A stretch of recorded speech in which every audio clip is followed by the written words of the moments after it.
Hello and welcome to MySecurityTV and our Tech and Sec Weekly. This is our Tuesday afternoon edition. My name's Chris Cubbage. I'm with MySecurity Media. And today we're going to be joined by Craig Searle, Director Consulting and Professional Services for the Pacific with Trustwave, a Singtel company. And then we'll be joined by Mark Lukie, Engineer Manager with Barracuda. With Craig, we're going to be looking at the Solarwinds vulnerabilities. We have sort of covered this off a few weeks ago, but we're going to be specifically looking at 3 CVEs, and Craig will walk us through that. And then we'll get a bit more sort of understanding with Trustwave. In fact, we did a webinar with Trustwave late last year with Alcid as well. So it'd be interesting to catch up with Craig and dive into what Trustwave is up to in the Pacific. And with Mark, we're going to be looking at scammers turn to botnets and automation to combat detection with Barracuda. And today, 9th of February 2021, is Safer Internet Day. So happy Safer Internet Day. And our top tips for, you can go to esafety.gov.au/SID. Otherwise, you can hashtag SID2021. The top tips here, there's 6 of them. I was tempted not to read them, but I'm just going to run through them very, very quickly. One is be an upstander. So if you see abuse online, report it and then delete it. Protect your personal information online. Tame the tech. That one is important in terms of exploring how to set access and parental controls on your home Wi-Fi networks and your consoles and pretty much anything connected to the internet. Number 4, be conscious of your online profile. 5, stay on the lookout for scams. And interestingly, that's why we've got Barracuda on today with their scammers and their automated bots. And then number 6, help others. So if you have an understanding of how to be safe online, then definitely share that knowledge. So great to be involved. I think this is our 5th year being involved with Safer Internet Day. So great to be involved. If this is your first or recent time with MySecurityTV, we cover on aerospace and space, defence and national security, cybersecurity and critical technology, and cities and infrastructure. We will tend to go between that 30 to 60 minute range. It's a live stream on our YouTube, Facebook and LinkedIn channels.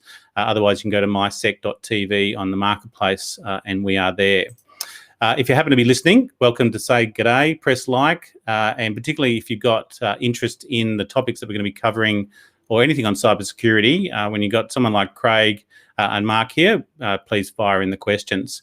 On Friday, this Friday morning, we're going to be joined by Anthony Stevens of 6 Clicks. They've just raised $5 million. We'll get a bit of a background into what 6 Clicks is doing. And then we're streaming back from the US. I think these guys are on the East Coast, Washington side.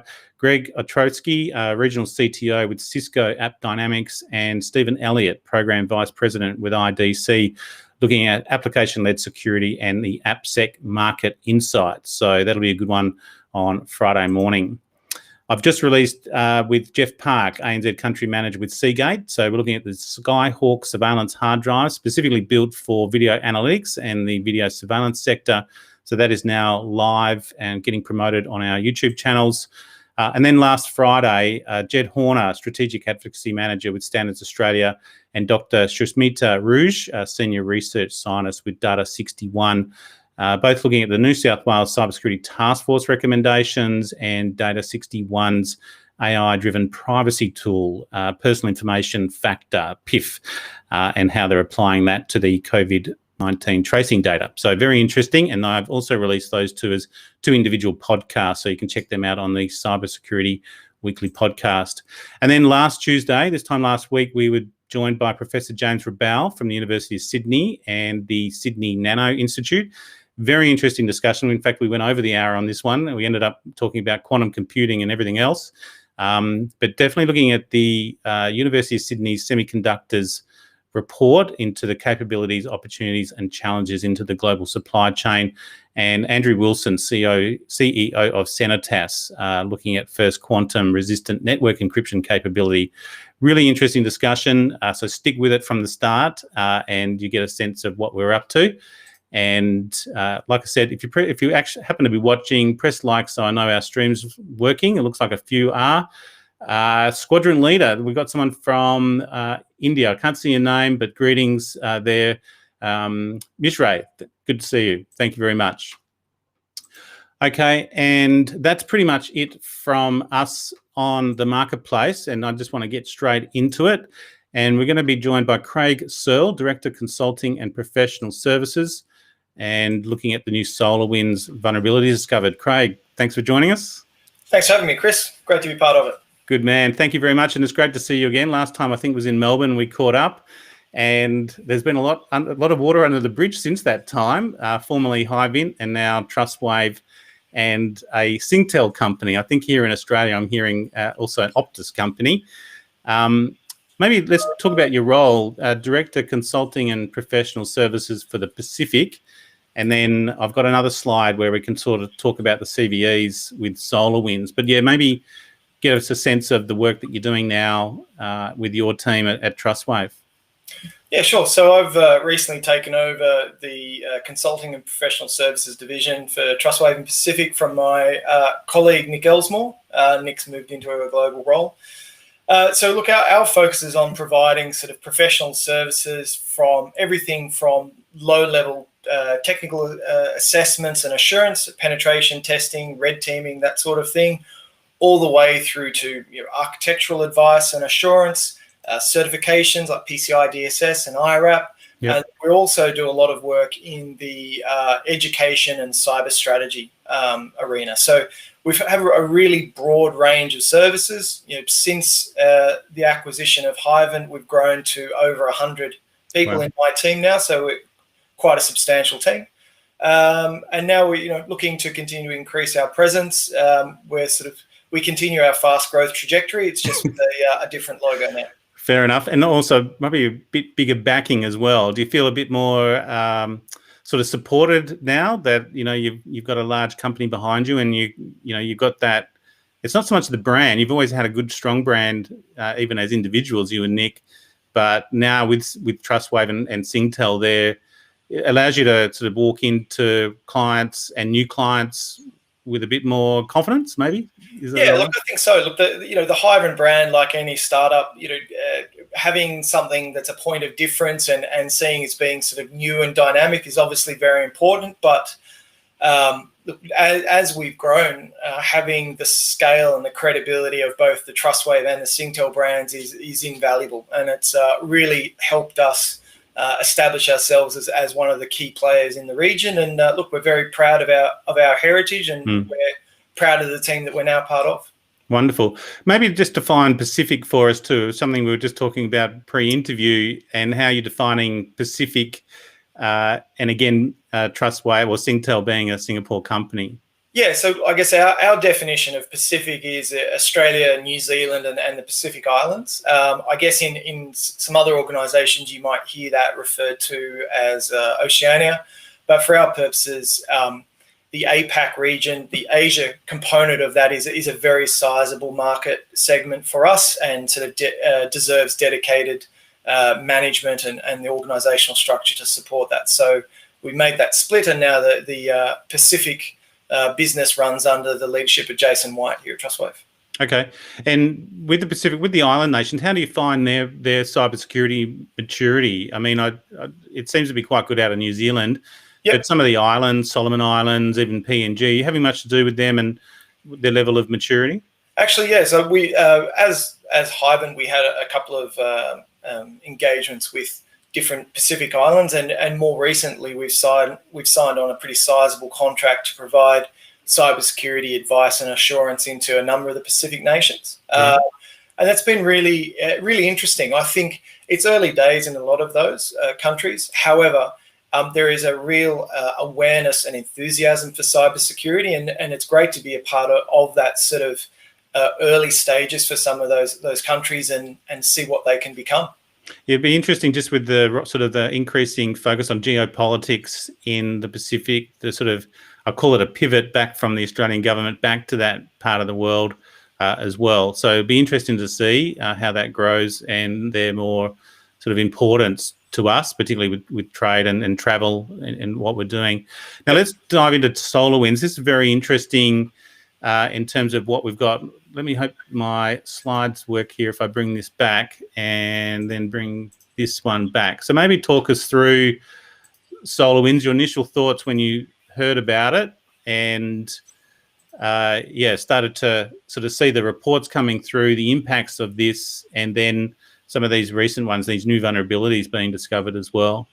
Yeah, the new vulnerabilities are quite interesting. I should stress that we haven't seen any evidence of these being exploited in the wild. Yep. However, equally, I think it's important to note that with the increased attention on not just SolarWinds, but some of these network management platforms that are sort of ubiquitous in terms of their presence in the back-end infrastructure of an organization, we're going to see more and more of these bugs come out. And we're also going to see that being a point of interest for adversaries, be it nation state, organized crime, whatever sort of tag you want to apply there. These are extremely attractive targets because compromise gives you such control of the infrastructure and access to critical data and all of those sorts of things. So the vulnerabilities we found are across two different SolarWinds products. The first one, SolarWinds Orion, which was the original product that was part of the SolarWinds breach pre-Christmas that got so much attention. One of our researchers spent a bit more time digging into the new Orion product suite and found two more quite severe vulnerabilities. The first one really relates to insecure credential storage, and it's in the underlying MS SQL Express database that's used by SolarWinds Orion. And the second one is related to Microsoft Messaging Queue, which is a relatively old technology, but there is an underlying vulnerability in the way it operates, which could allow for arbitrary code execution. So both of those vulnerabilities, if leveraged by an attacker, could result in some pretty severe penalties for an organization that's unfortunate enough to be compromised. The other one is ServU FTP, which is quite a common and popular FTP platform, particularly in the enterprise world. And the issue there is around a local user being able to create a file that has full access to the C drive. And so, again, we haven't seen anything to suggest that these vulnerabilities are being actively exploited.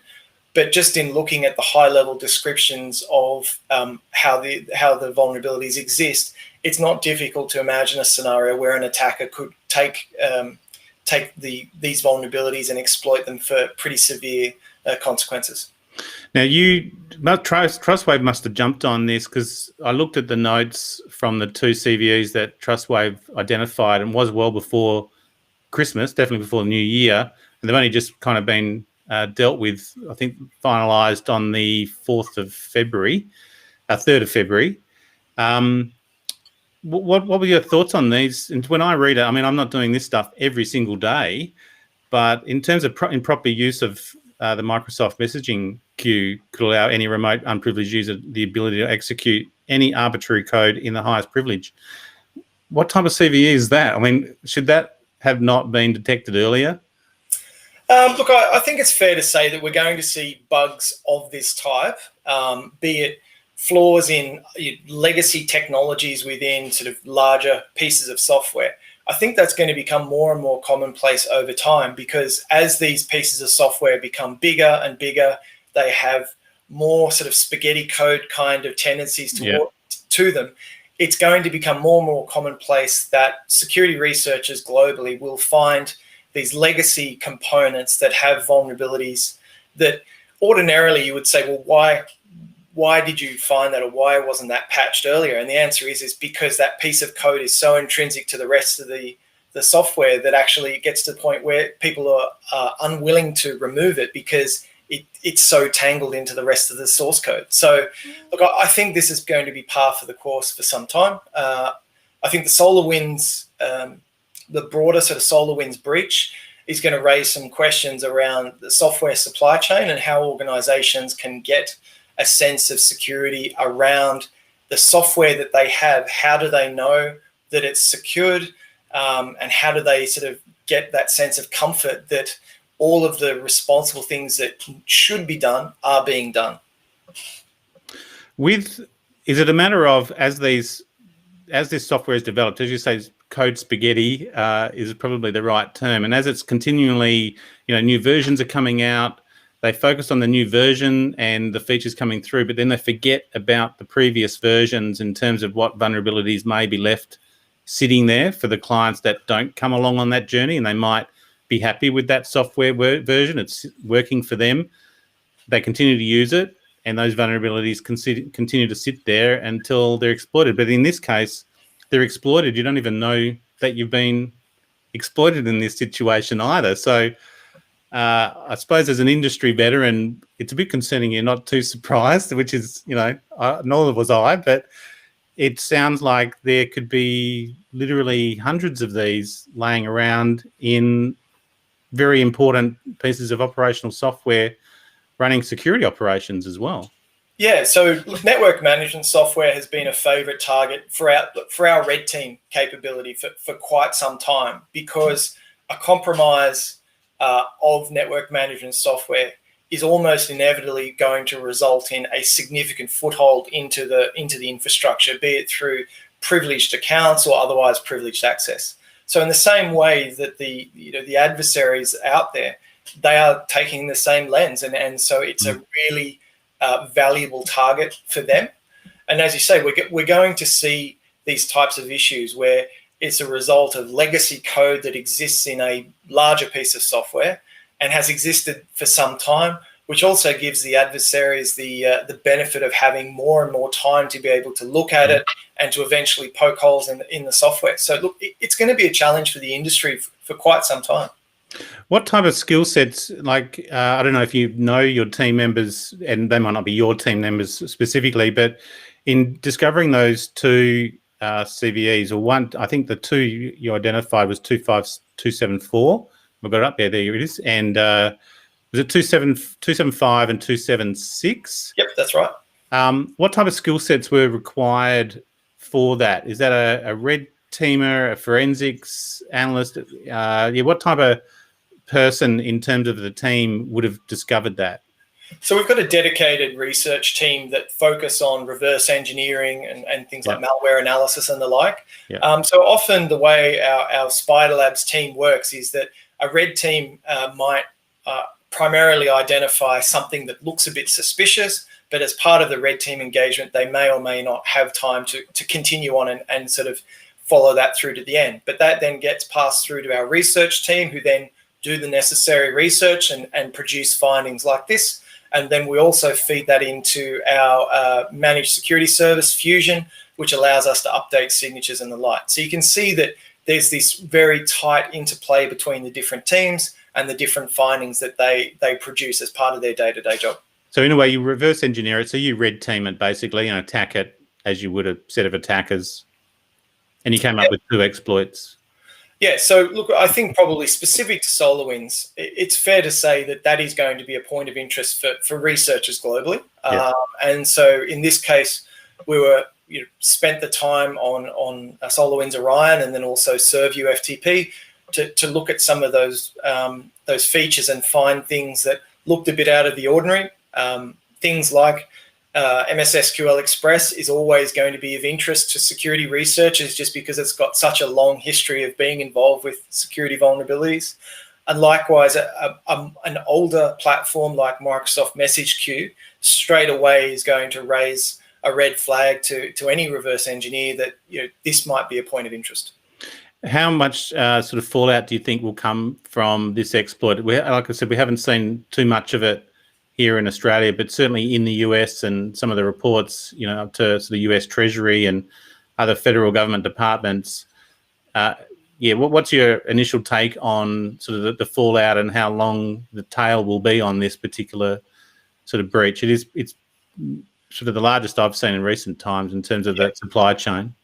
Yeah, so look, it's a major issue. So these specific bugs that Trustwave have found, there's patches released, that sort of thing. So we're now working with our customers to get the patches deployed. But it's a big deal. It's yet again another major vulnerability for a platform that's deployed globally and has very, very low levels of access into an organization and can operate within the infrastructure at sort of the most privileged accounts possible. So it is of interest. More specifically to sort of the SolarWinds breach, it's going to be an issue for organizations, be it major enterprise, government, any sector really, because it fundamentally undermines some of the security models that we've held for some time. And it also raises the question around, well, if we make the assumption that a certain piece of software, be it SolarWinds or something else, is compromised, what do we do then? Exactly. Well, it's actually my next question is what are you advising clients? I mean, zero trust seems to be the key sort of dash word in 2021. The other key ones that I like, and we've covered quite a lot, is privileged access management and micro segmentation. And when I have in my mind, in terms of an enterprise, if you're doing sort of have a zero trust approach, you have a privileged access management program deployed, and you've got micro segmentation, you're pretty much close to being where you need to be. How would you explain that sort of best approach for clients? And where would you start? I mean, you talked about all the services that you provide, and this is how I do it. In terms of my question, it's like, how do you go with your clients? Because obviously, it's I know we're talking about large enterprise. Things like privileged access management, micro segmentation, and a zero trust approach, is that what they should have, or variations of those? Look, I certainly think that the technology elements are important, but I actually think the bit that people often overlook is just an understanding of your threat models. It is looking at what are the most likely threats that you're expecting to encounter. What is the sensitive data that you hold? Who are the different organizations that you interact with, either as partners or customers, and make an informed decision about what you think your risk profile looks like and what is your risk tolerance. Some organizations will probably arrive at a point where they say there is a small but non-zero chance that we are targeted by a nation state actor, and we're not willing to spend the budget that's required in order to basically address that risk. And that's fine. As long as that's an informed and educated decision, then that's quite a valid decision. For other organizations, it may be that they say a nation state adversary or organized crime, or what we would often refer to as an advanced persistent threat, that is a credible attacker for us, and therefore we need to spend in order to make sure that we've got the right defenses. So that then could drive things like zero trust. It could be micro segmentation. It could be things like canaries, all of these different things. But I think often organizations get a bit wrapped up in what is the next tool that they should have, rather than looking at some of the fundamentals that drive the business decision to enable them to make an informed and educated decision around, like, where do they spend and why are we spending? Yeah. Look, it is the basics, as you say, understanding what you're protecting and that risk profile. But in terms of threat, though, your threat profile, you're pretty much open to anything on the internet. I suppose that's my only thought on terms of that. But for any, again, large enterprise, whether you're ASX listed or you have a sort of front-facing public profile, you're obviously going to be at threat, and you need to have this. Are you finding resource issues for customers in cybersecurity? Are you finding that they're struggling a bit allocating resources? Yeah, so we are seeing a lot of organizations. I hesitate to use the word skills crisis, but they're finding difficulty in getting access to the right resources at the right times. And so this is where services like Managed Security Service is seeing a growth globally. If you look at any of the IDC data or similar, you can see that Managed Security Services is a growing sector. And the reason behind that is a lot of organizations have realized that the ability to run a SOC 24/7, to get all of these other insights and intelligence around what's happening across a whole range of different data sets, is very, very hampered if it's just you. So leveraging an organization like Trustwave to get access to all of those insights and intelligence and platforms is a better bet. Similarly, we see a growth in market demand for things like the virtual CISO service, which means that you can get access to resources and people beyond just having bums on seats. It's about being able to say, well, I can pull back into the organization and get any type of expertise that we have within the organization and bring that to bear for the customer.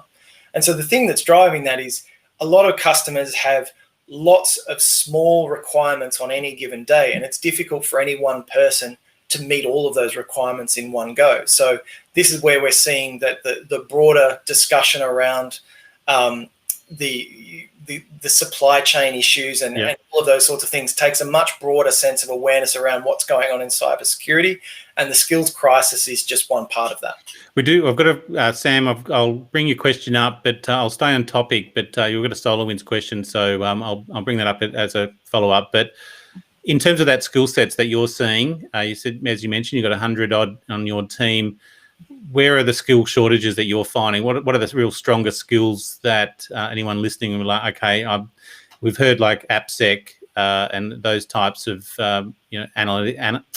analyst type roles. Yeah, any particular roles that you're finding the industry might be struggling on?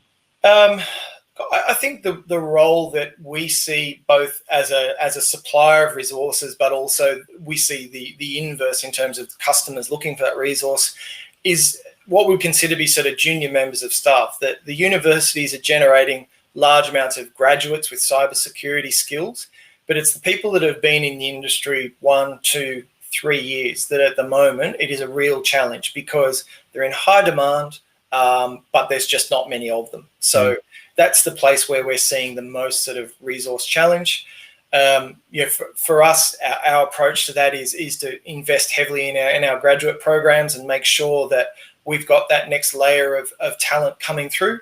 But I think broadly in the Australian marketplace at the moment, that's where we're seeing a trend, be it technical resources or more GRC-focused resources. Yep. And do you get any insights from Singapore on that with Trustwave as well? Same thing?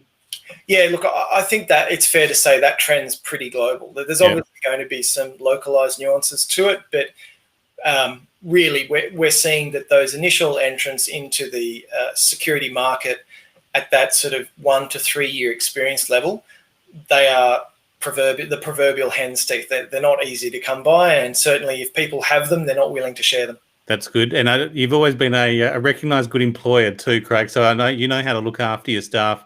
For sure.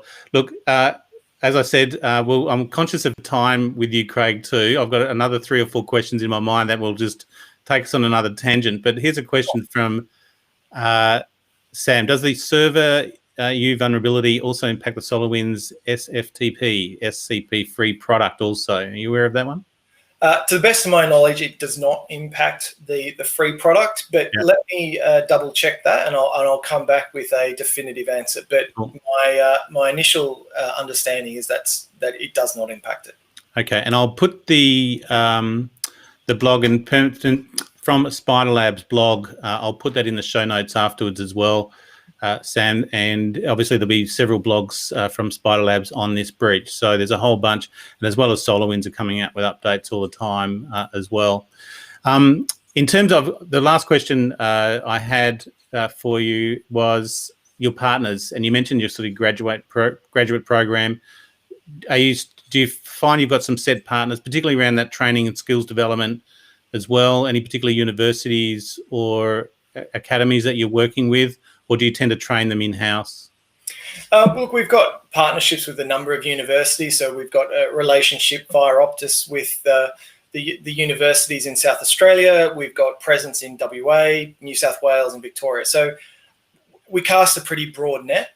For us, it's about getting graduates and interns into the team and getting them real-world work experience and then help them grow there. So we've got defined sort of graduate programs where we make sure that they've got not just the technical skills, but here's how to be a consultant, here is how to conduct a business meeting, all of those different soft skills that are really important to their career, be it with Trustwave or more broadly. And we've had a really good track record of success there in terms of bringing our graduates along. And look, it's one of the great parts of my job is being able to see these fresh university grads come in and evolve into being some really world-class consultants. And I think once they've got their teeth into real life issues and in incidents that they're responding to, their understanding must sort of skyrocket in terms of what's going on. And once they spend some time in a SOC or start doing malware analysis, right? Yeah, so it's one thing to get your cybersecurity knowledge from a textbook, but it's a very different thing to see, anything like a PCI DSS assessment unfold, to watch a piece of malware being analysed, to watch an incident being handled, all of a penetration test being conducted, all of those different things. You get some really useful insights from a real world context, and that's why we're keen to sort of keep that graduate program as part of our key sort of growth pillar, because it enables us to get access to that talent, but also make sure that we're contributing to the skills pool more broadly. Yep. And how does it work with Spider Labs? That's kind of the threat intel part and research part of Trustwave. They're spread across the globe, or they? Yeah. So Spider Labs is our global, what I would consider to be our technical services capability. So that's everything from malware research, digital forensics and incident response, penetration testing, red teaming, managed threat detection. All of those services come under the Spider Labs umbrella. Great. Well, look, on that note, we'll let you go, Craig. You're welcome to hang around, but I think I might be, at least you have to go just before 4 o'clock. So I think we'll let you go. But you're welcome to hang around in the background just in case. But we'll try and segue much of this. So look, Craig Searle, let me just bring up your title so I get it right, because you've got a long one with the Pacific there in brackets. Craig Searle, Director, Consulting and Professional Services for, in brackets, Pacific Trustwave. Thank you very much. Great seeing you again, and appreciate you coming on. Thanks very much for having me, Chris. That was great. Good man. And look, as I mentioned, we'll have that blog post and the announcement from Trustwave in the show notes as well. I'm tempted to stick it into the chat notes, but I don't know how that will work. So I'll avoid that, and I'll just have it in the show notes following. So, Craig, I'll let you go, mate. Thank you very much. Enjoy your day. Thanks for your time. Bye. Cheers, mate. Okay, and let me just bring up the slides again as we move forward. And next up, hang on. Always happens with these. Here we go. Okay, you ready, Mark? Give us a good man. Okay, so next up, scammers turn to bots and automation to combat detection. I'm joined by Mark Lukie, Engineer Manager with Barracuda. Mark, thanks for joining us. Thanks for having me. Good man. And I'm noticing different. Has there been a logo change with Barracuda? Is it Barracuda Networks, or is it just Barracuda now? So, for the keen eye, the logo that you see there used to be the Barracuda fish teeth. So if you remember back in the early days, we used to have a big Barracuda fish head, and they actually reused the teeth to kind of keep a little bit of a throwback to it. Nice. Kind of looks a little bit of a throwback to, or it looks a throwback to the Opera House here in Sydney. So you're missing one curl, I think, and then I think you'll have a trademark issue if you did. Look, thanks very much. And the reason I brought you on is Safer Internet Day, and then I saw an announcement out of Barracuda, and you're coming out with a few. Your PR team is flat out at the moment, and I'm hard to keep up. But this one was APAC, be aware, scammers turn to bots and automation to combat detection.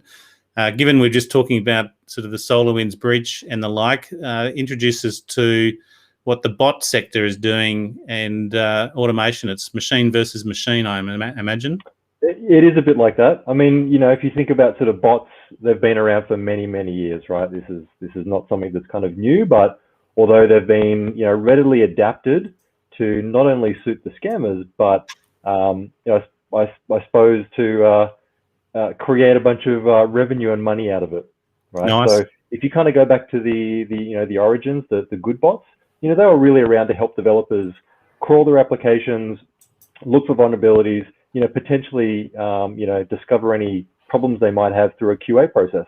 Now, a lot of those tools, when they were created, there's obviously an inverse to that, where they can be used for malicious activity. They can crawl websites. They will look for vulnerabilities. They will look to see if there's anything that matches something that they've been tracking, collect that data, and then those follow-up attacks will occur. Obviously things that are kind of relevant, the release of the PS5 PlayStation. So you see all of the retail bots going out to all of the online sites and just collecting, buying them all up, and then you see them appear on the eBays and the other sort of secondhand markets for an exorbitant amount of money. Right? There's actually been legislation, I believe, that's going through the UK at the moment where they're trying to ban those retail bots. Okay. So we've seen this huge influx of this bot activity that's kind of going across, not only Barracuda customers but across the industry. And so we've been able to kind of look into the data. Our researchers have kind of gone through and really sort of summarized what we saw in a short period of time when it comes to a lot of these automated attacks.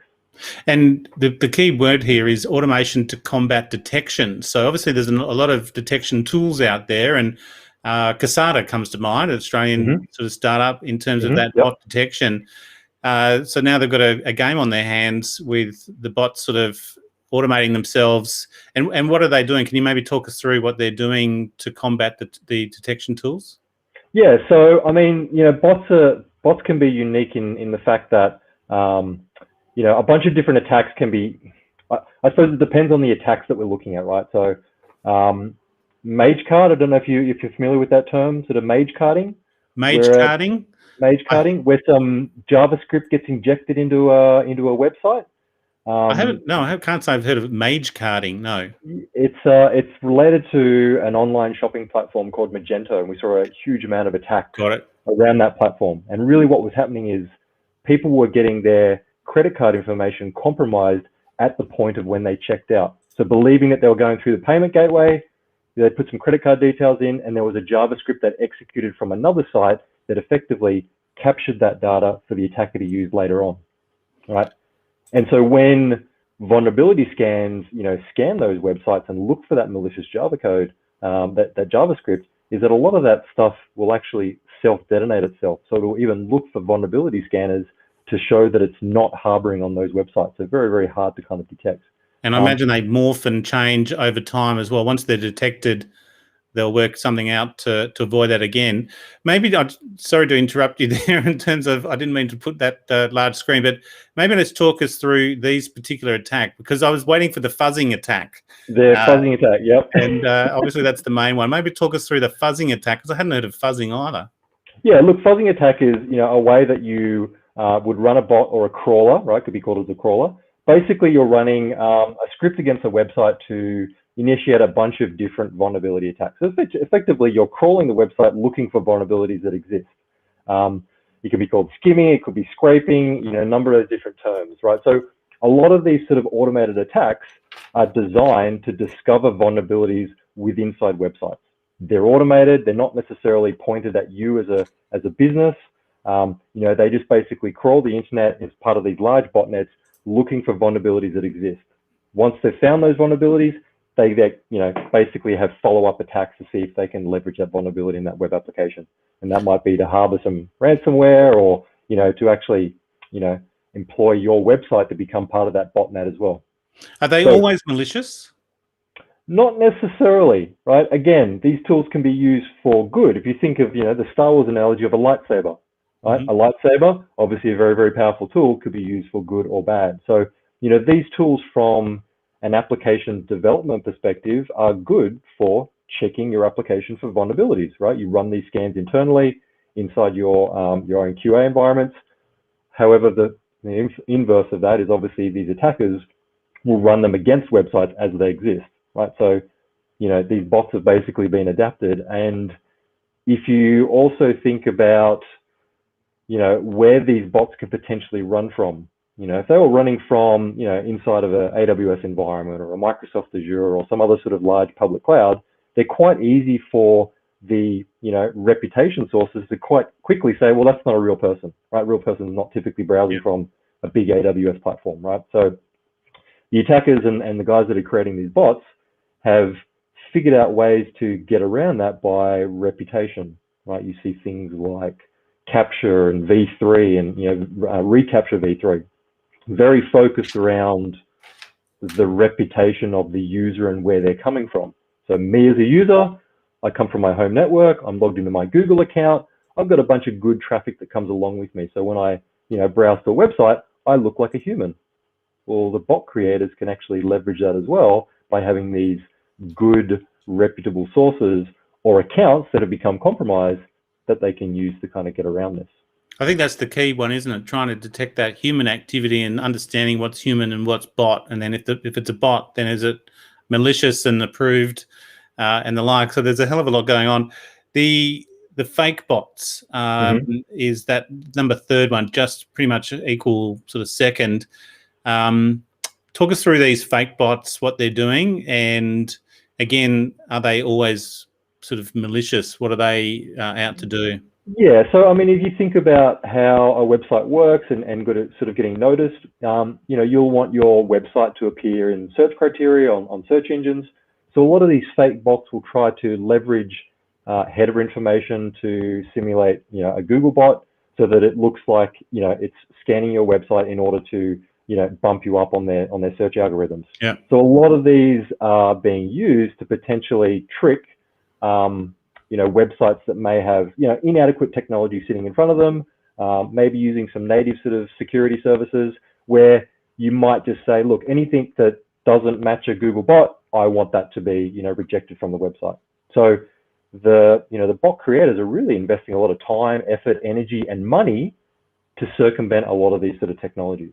Well, that's a good question of what is the incentive? What is the financial incentive in this part of the market in terms of sort of botnets and the way the bots are operating? Is it a matter of just, as you say, sort of scraping? You could somehow scrape that. How do you make money out of this? So it kind of depends on, I suppose, what it is and what your applications are doing, right? So, you know, if you think of what's happened during COVID, everyone's kind of going through this huge digital transformation. You know, they're trying to, you know, get themselves online, have a presence, you know, sell their product, their wares. You know, you may have applications that store a number of your, you know, customer accounts. You know, there's personally identifiable information. So you know, what's important to the attackers could be your information, your intellectual property. You may, you know, have credit card information. If you think about what that information is worth on the dark web, that if you get compromised, you know, that can obviously be resold. You know, we're seeing sort of large breaches out there where large databases are becoming compromised. And then you see these huge credential stuffing attacks that will go on, you know, not necessarily a month or two after, but they may happen a year or so after. Yeah. I suppose it is that collated information that they're getting, you know, singularity, sort of singularly might not have much value, but you pull that across a whole network or a website, suddenly you've got quite a lot of insights that you might be able to exploit or find other vulnerabilities, right? Yeah, I mean, you think of, you know, sort of email phishing scams where, I don't know if you've ever received one, where you get an email with the subject title reported as your password. So it's an old password that you as a user immediately recognize. Now that password has come from somewhere. Typically it's come from a breach of an application several years ago where they've cracked the hash on that password database, and then they're then leveraging that for a different sort of means. There's some sort of sub story around there, and, you know, me as a user, I see that password, I'm going to read that and hopefully fall victim, and, you know, that's what the attackers are wanting for, right? So look, there's a quite an extensive blog here on Barracuda, and again, I'll put this in the show notes because it does walk through the threat spotlight, automated attacks on web applications.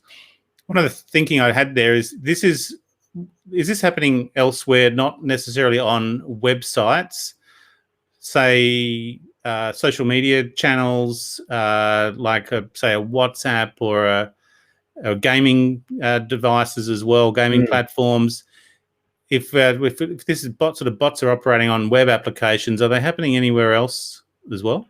Yeah, so again, this kind of comes back to that reputation, right? So a really good, effective bot is something that has a good reputation associated to it. So again, rather than compromising an application that may be running in a data center where we don't necessarily get a great IP to browse from, but let's say we go after a consumer network. Let's say we go after, you know, an unsecured IoT device.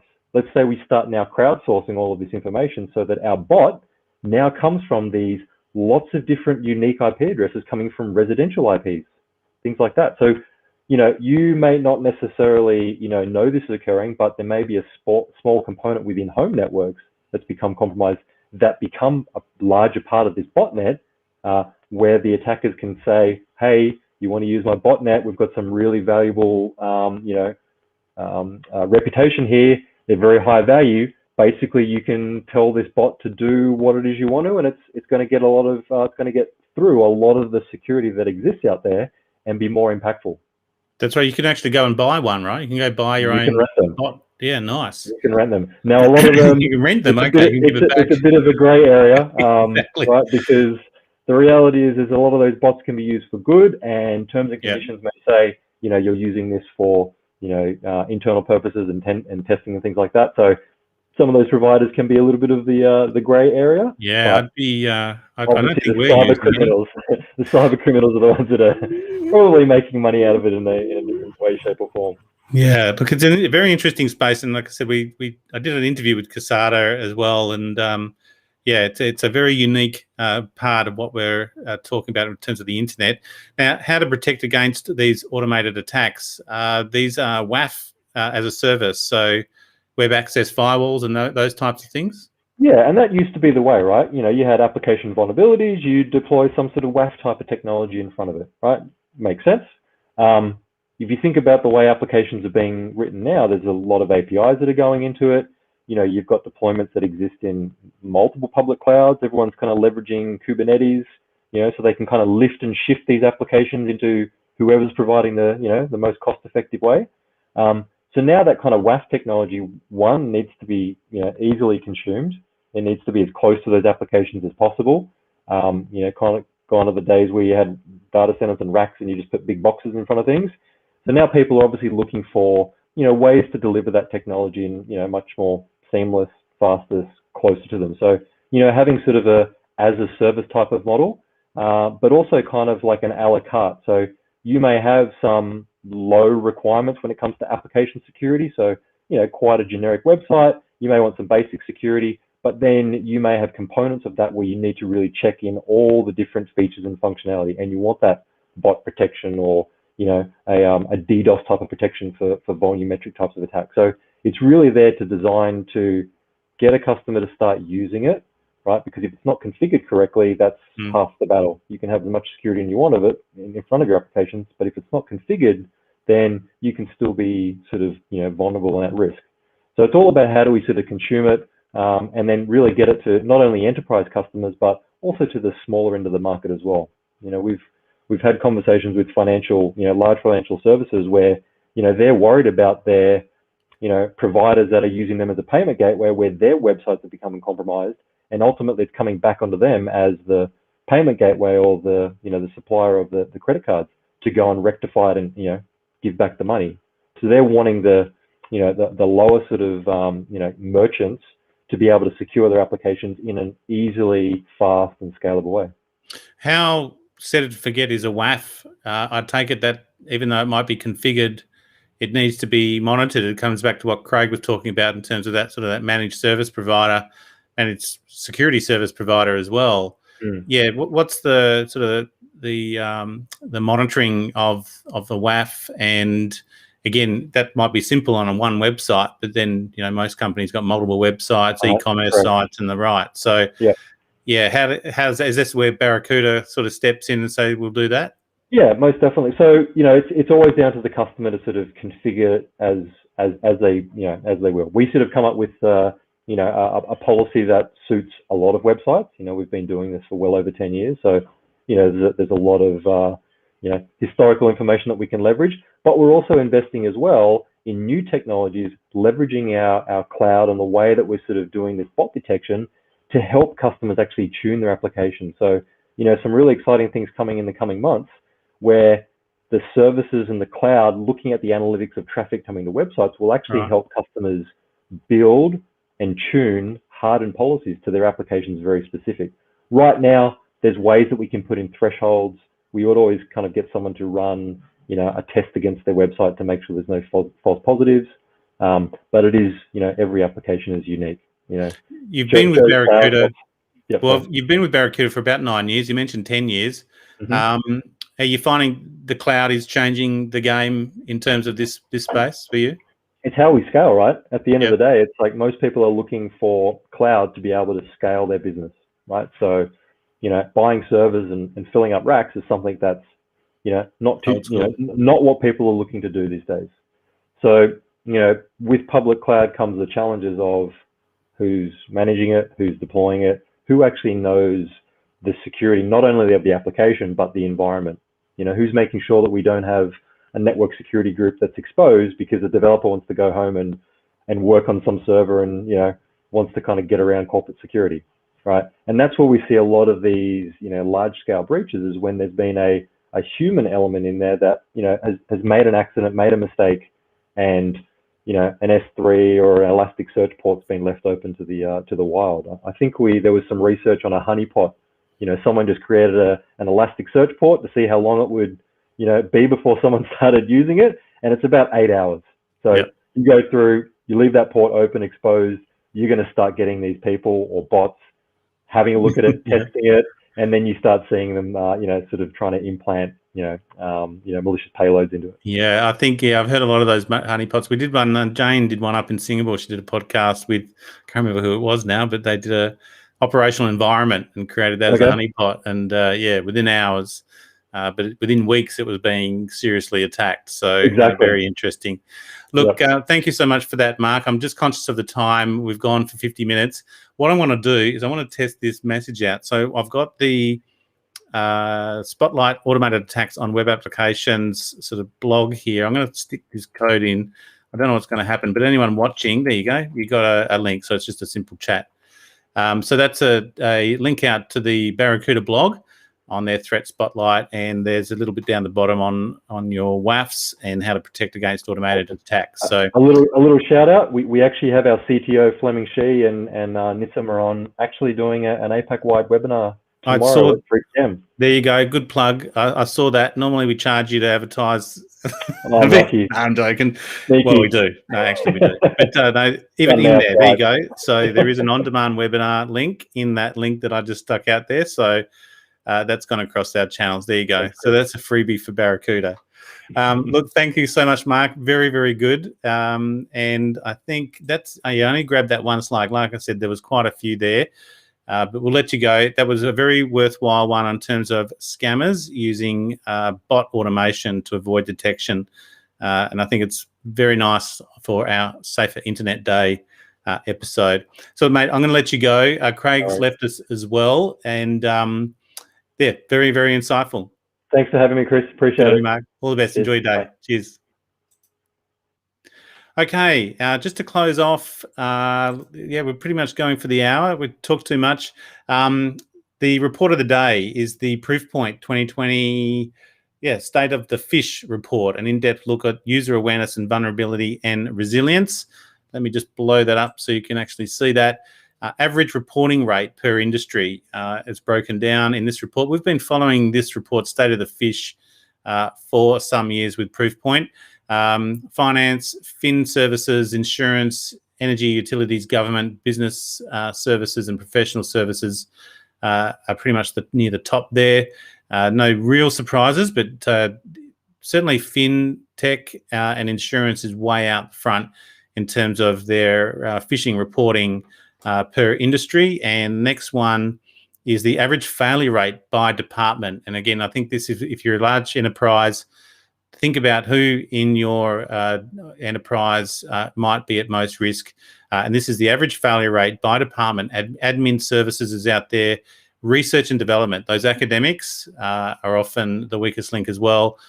Engineers is second, and then third is commercial. Worth having a look at this report. It's available on the marketplace, the 2020 State of the Fish report. So look, happy Safe Internet Day. Start the chat.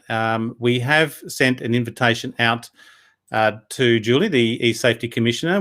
2017, we last had Julie on with our podcast. So hopefully, fingers crossed, that she gets her name mentioned somewhere and that she decides to come on hopefully next week. And we'll walk through sort of the outcomes of Safer Internet Day. It's growing in provenance, very good. So on that, what I wanted to do, we've started, again, I thought Safer Internet Day would be the right one. We've started a T-shirt round. We've started a Cyber Wars range.